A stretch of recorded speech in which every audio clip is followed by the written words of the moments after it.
ఇండియాలో మనకి sugar BP అనేవి చాలా నార్మల్ అయిపోయినాయి. బిళ్ళలు మామూలుగా ఎవరైనా సరే షుగర్ మాత్రం బీపీ మాత్రం ఉట్టినే వేసుకోవాల్సి వచ్చే పరిస్థితులు వచ్చేసాయి.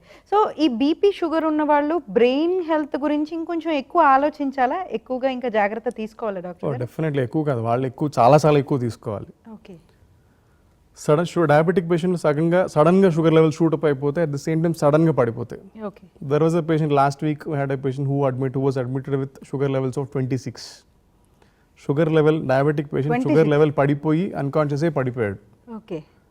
సో అది ఎందుకు జరిగిందంటే diabetic patient not eating properly.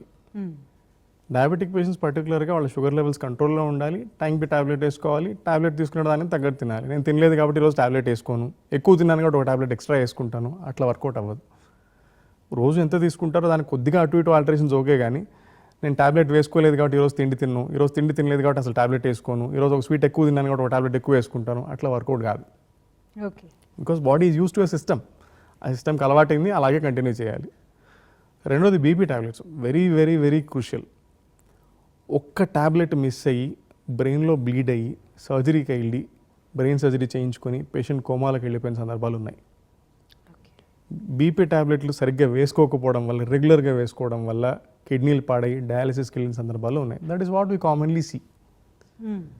So diabetes and hypertension అనేవి మనకి డెత్ ఫ్యాక్టర్ అనేది too strong word, but definitely one of the major reasons affecting Indians' health these days.